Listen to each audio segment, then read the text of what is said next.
Hey, so we're up here on a Keystone Denali, and basically what's happening was the radiuses were coming loose, and so Dave is now taking a adhesive, basically liquid nail, and he's going to glue the radius back in place, and then he's also going to screw it in place, and then he's going to take the screws and grind them down and then re-put the tape back on. So you can see these lines that were here was just a duct tape that was installed from the manufacturer.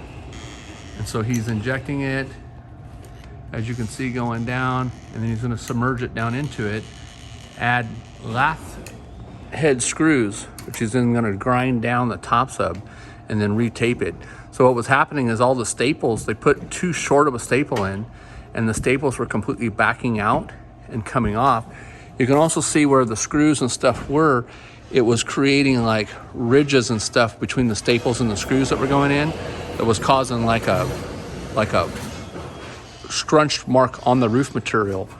And so when the rubber roof was laid down, you had staples that were penetrating back up through it, as well as this metal was starting to cut and gauge into the sides of the material. Luckily it didn't damage it because the tape was there, but it had worn through some of the tape spots.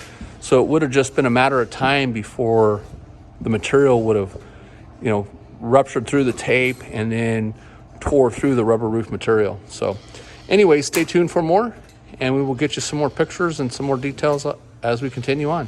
Thanks so much for watching.